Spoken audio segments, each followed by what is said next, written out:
Bird flu. কম বেশি আমরা সকলেই এই শব্দের সঙ্গে পরিচিত। মুরগি থেকেই নাকি এই ভাইরাসটি ছড়িয়ে থাকে। স্বাভাবিকভাবেই মানুষজনের মধ্যে ছড়িয়ে পড়ে আতঙ্ক।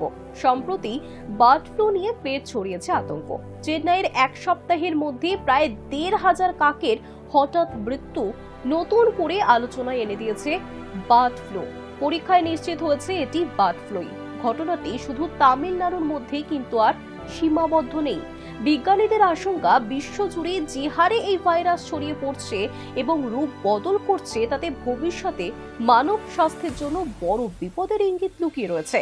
এই ভাইরাস মূলত পাখিদের সংক্রমিত করলেও প্রাণী থেকে মানুষের শরীরে ঢোকার ক্ষমতা রয়েছে, তা বহু আগে প্রমাণ পেয়েছে। আর সেই কারণে প্রত্যেকটি নতুন আউটব্রেককে গুরুত্ব দিয়ে দেখছেন জনস্বাস্থ্য বিশেষজ্ঞরা। বার্ড ফ্লু সাধারণ ফ্লু নয়, বিশেষ করে H5N1 এই স্ট্রেনটি অত্যন্ত মারাত্মক।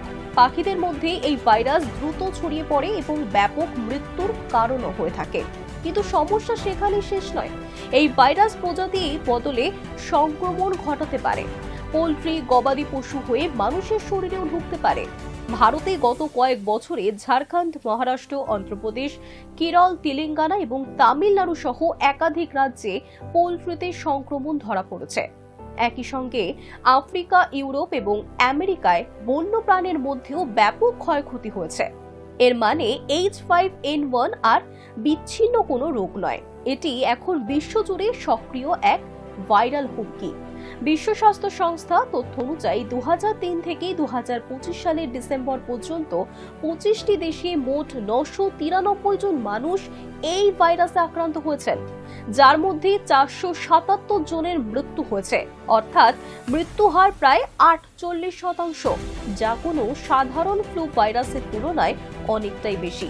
তবে স্বস্তির কথা, এখনো পর্যন্ত স্থায়ী মানব থেকে মানুষ সংক্রমণ প্রমাণিত হয়নি। বেশিরভাগ ক্ষেত্রেই আক্রান্তরা সংক্রমিত পাখি বা পশুর ঘনিষ্ঠ সংস্পর্শে এসেছিলেন। তবে সাম্প্রতিক সময়ে এমন কিছু সংক্রমণের ঘটনাও সামনে এসেছে যেখানে আক্রান্তদের সরাসরি পোল্ট্রি বা বন্যপ্রাণীর সংস্পর্শে থাকার ইতিহাস স্পষ্ট নয়। এই জায়গাটাই বিশেষজ্ঞদের সবচেয়ে বেশি ভাবিয়ে তুলছে। বিশেষজ্ঞদের মতে, পশু থেকে মানুষের শরীরে ঢোকা ইনফ্লুয়েঞ্জা ভাইরাসের উপসর্গ খুব হালকা থেকেও শুরু হতে পারে, যেমন জ্বর, চোখে জ্বালা, সর্দি কাশির মতো ঘটনা। কিন্তু অনেক ক্ষেত্রে দ্রুত পরিস্থিতি খারাপ হতে থাকে। Indian Council of Medical Research, National Institute of ভাইরোলজির এক বিজ্ঞানীর কথায়, উচ্চ জ্বর, তীব্র কাশি, গলা ব্যথা, শরীর ব্যথা এবং ক্লান্তির পর হঠাৎই নিউমোনিয়া দেখা দিতে পারে। এই ভাইরাসের ইনকিউবেশন পিরিয়ড সাধারণত ৮ থেকে ১০ দিন। সমস্যা হচ্ছে, কিছু সংক্রমণ একেবারেই উপসর্গহীন হয়, ফলত নজর এড়িয়ে যায়। তাই সতর্ক থাকা ভীষণ প্রয়োজন। এদিকে তামিলনাড়ু, বিশেষ করে চেন্নাই এবং তার আশপাশের এলাকা থেকে সম্প্রতি বার্ড ফ্লু সংক্রমণের খবর সামনে আসতেই অনেকেই মাংস কেনা নিয়ে দ্বিধায় পড়েছেন। কেউ কেউ কিনলেও প্রশ্ন থেকে যাচ্ছে, চিকেন ঠিক কিভাবে পরিষ্কার করলে নিরাপদ থাকবে? পুরনো অভ্যেসে শুধু জল দিয়ে ধুয়ে নেওয়াই কি যথেষ্ট? তার সংক্ষিপ্ত উত্তর যদি বলা যায় বিশেষজ্ঞদের কথায়, তাহলে না। একটু সচেতন হলেই ঝুঁকি অনেকটাই কমানো যেতে পারে। কিন্তু কিভাবে? ধাপে ধাপে দেখে নেওয়া যাক। শুধু জল দিয়ে ধোয়া কিন্তু যথেষ্ট নয়।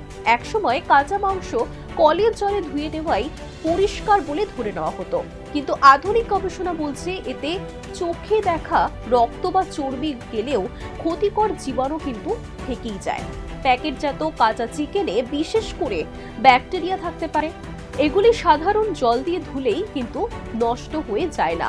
এই ব্যাকটেরিয়াগুলি থেকে জ্বর, বমি, ডায়রিয়া, বমি বমি ভাব, এমনকি সেপসিস বা রক্তের সংক্রমণ পর্যন্ত ঘটতে পারে। শিশু, গর্ভবতী মহিলা, বয়স্ক মানুষ এবং যাদের রোগ প্রতিরোধ ক্ষমতা কম, তাদের ক্ষেত্রে এই ঝুঁকি যেন আরো বেশি। তাই কাঁচা চিকেন ধোয়ার সময় বাড়তি সতর্কতা মানতে হবে। প্রথম ধাপ থেকেই সাবধানতা দরকার। প্যাকেট আলাদা করুন।